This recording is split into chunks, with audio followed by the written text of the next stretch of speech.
አታነሳ ካሌብ እባክህ ድረስባት። እሺ አንቺ ተረጋጊ። አንተ ሂድ በቃ እኔ እረጋጋለሁ።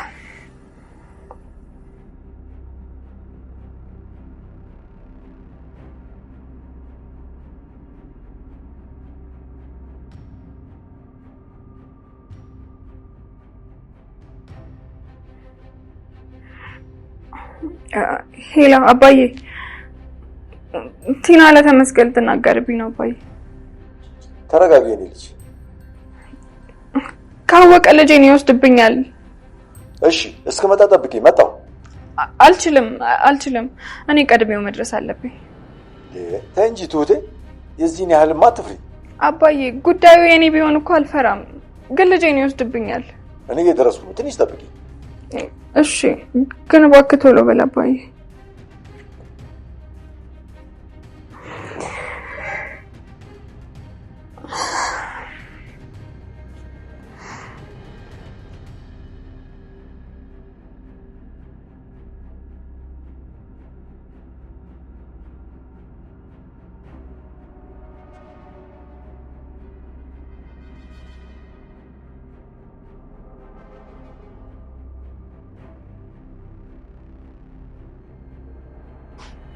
ምን ፈልገሽ መጣሽ?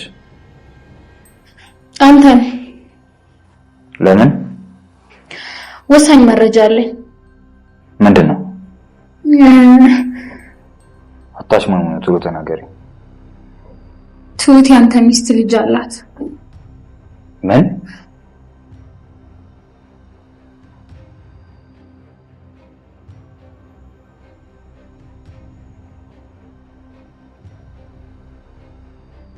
የትሁት ችግርና ስቃይ ማብቂያ ያለው አይመስልም። ከዛሬ ድረስ ተባብረው ሁሉንም የመጣባቸውን ችግር ስቃይና ፈተና ፊት ለፊት ተጋፍጠው አልፈውታል። ነገር ግን አሁን ሁሉም ነገር ከነሱ አቅም በላይ ይመስላል።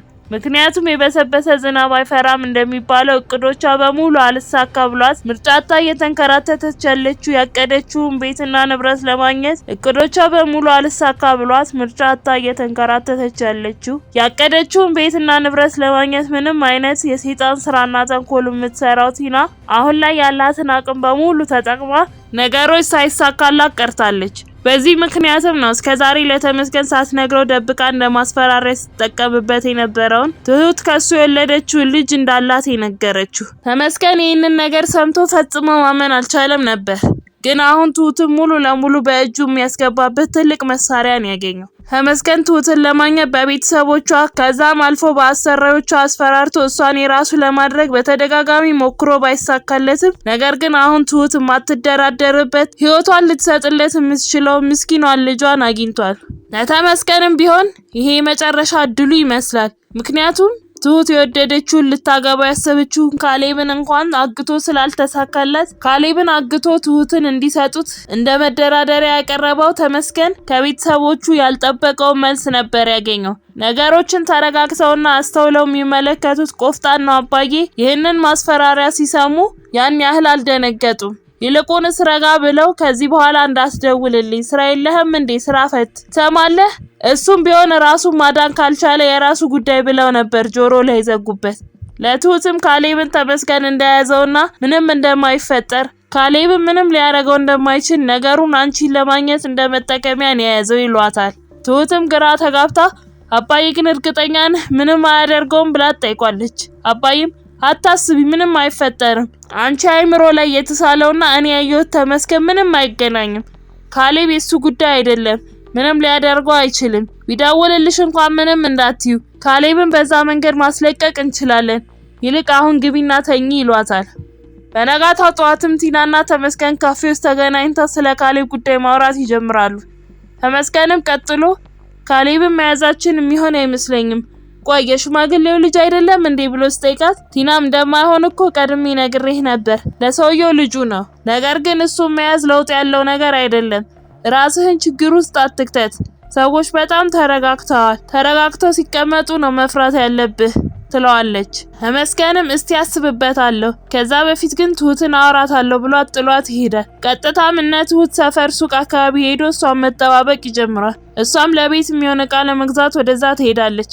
እንዳየችውም አባዬ ያሏትን ነገር አስታውሳ ቆፍጠን ብላ ምን ነው እዚህ ሱቅ እያበዛህ ነው ካልሆነ ወይ ለምን ስራ እንዲቀጥሩ አትነግራቸውም ስትለው ተመስገንም ተናዶ ይኸውልሽ ትሁቴ ንቀትሽን መቋቋመው አንቺ ስለሆንሽ ብቻ ነው ደግሞ ተስፋ ያደረግሽበት ሰው እጄ ላይ ነው ሲላት ትሁትም ከጠቀመክ ያዘው እሺ ደግሞ ምንድነው ማገት መደበሪያ ያደረከው ነው ወይስ ብቻህን ስትሆን ትፈራለህ ለማንኛውም ግን ከሀገርህ ያመጣው ገንዘብ እንዳያልቅ ካሌብንም ስታገኘው ሰላም በልልኝ ብለው ጥላው ትሄዳለች ተመስገንም በፍጥነት ወደ ቤቱ ይሄድና ካሌብን ፈቶ መሄድ እንደሚችል ይነግረዋል ቀጥሎም ከዛ በፊት አንድ ነገር ልንገርህ ቤተሰቦች አይፈልግህም አባትህ የራስ ጉዳይ ብለዋል እንደዛም ተሳሳላት ትሁትም ሰላም በልልኝ ብላን ያፌዘችው እንደውም ለአባትህ ደውዬ የሚለውን ነገር ላሰማህ ብሎ ወደ አባዬ ስልክ ይደውላል ቀጥሎም ስልኩ ሲነሳ ይኸውልህ አሁን ልጅህን ትፈልገዋለህ ወይስ አትፈልገውም ሲለው አባዬም ስራ የለህም እንዴ ስራ ፈት ደግመ ከዚህ በኋላ እንዳትደውል ሲሉ ስልኩን ይዘጋውና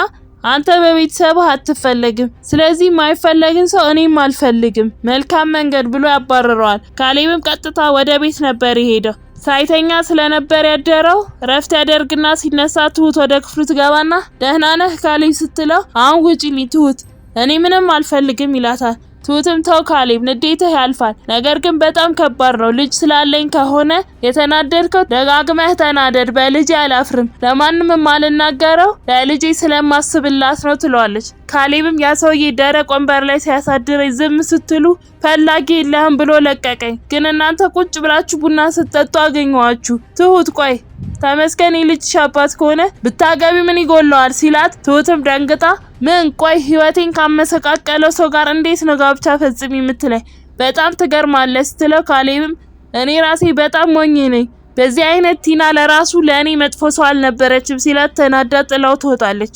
ሳሎንም አባዬ ተቀምጠው ታገኛቸዋለች ሁኔታዋ ልክ እንዳልሆነ አስተውለው ትሁት ነይ እስቲ ተቀመጪ ምን ሆነሽ ነው ካሌብ አስቀየመሽ አይደል ብሎ ሲጠይቋት ትሁት አላስቀየመኝም ግን በቃ ይሄንን ሚስጥር ለተመስገን እንዳይነግረው አስጠንቅቀው ካሌብ ምንም ሊያደርግ ይችላል ተመስገንን እኮ ነው እንዳገባው የነገረኝ ስትለው አባዬም ታየው ልጅ አትከፊ ተናዶ ነው እኮ ሲላት ትሁትም አይደል አባዬ ንዴት ይሆድን ያናግራል ብቻ ግን መናርቀህ የምታስበውን ነገር በቃ ተው አባዬ ትላቸውና ትሄዳለች አባዬም ተነስተው ወደ ካሌብ መኝታ ቤት ይሄዳሉ ቀጥለው ያኔ እኔ ዊልቸር ላይ ሆኜ በሞት ከዛም እውነቱን ብትሰማ ጸጸት አይገልህም ነበር ትሁት እኮ ከስንት ጉድና ሞት የሚያግዛ በሌለበት ተጋፍጣ ድናኛለች ይለዋል ካሌብም ሁለቷን እኮ አልክድም ከሁለቷም አልፎ ቤተሰብ እንደሆነች አውቃለሁ ግን ከኔ በላይ ሆነች ይለዋል አባዬም ሞኛቱን ካሌብ አሁን ላይ ብዙ ነገር የሚጠብቅህ ልጅ ነህ ምንም ነገር ላንተ ጥሩ በማሰብ ነው የሚደረገው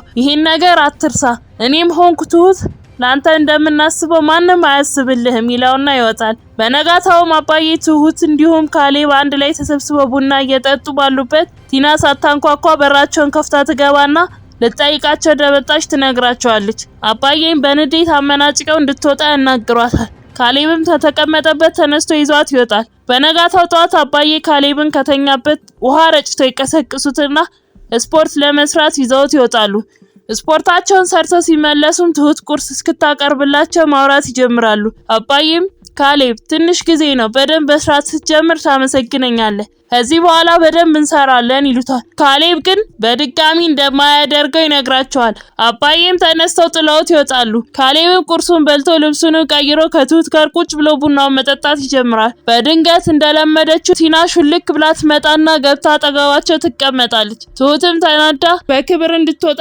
ታስጠነቅቃትም ቲና ግን ፈቃደኛ አልነበረችም የቀረ ልብስም ስላላት እሱንም ለመውሰድ እንደመጣች ስትናገር ትሁትም ተነስታ ልብሷን ይዛ መጣ ገፍትራ አመናጭቃ ታስወጣታለች በዛን ሰዓት ነው ቲና ለተመስገን እንደምትናገር ዝታባት ሄደችው ዝታ ብቻ አልቀረች ለተመስገን ሄዳ ትነግረዋለች በቀጣይ ምን የሚፈጠር ይመስላችኋል ሐሳብ እንዲሁም አስተያየታችሁን ኮሜንት ላይ ጻፉልን የምንለቃቸው ቪዲዮዎች ለብዙ ሰዎች እንዲደርስ ላይክ እንዲሁም ሼር ማድረግ አትርሱ ቪዲዮዎች ሲለቀቁ በፍጥነት እንዲደርሳችሁ የደወል ምልክቱን መጫን አይርሱ በቀጣይ በሌላ ክፍል እስክንገናኝ እስከዛው በሰላም ቆዩ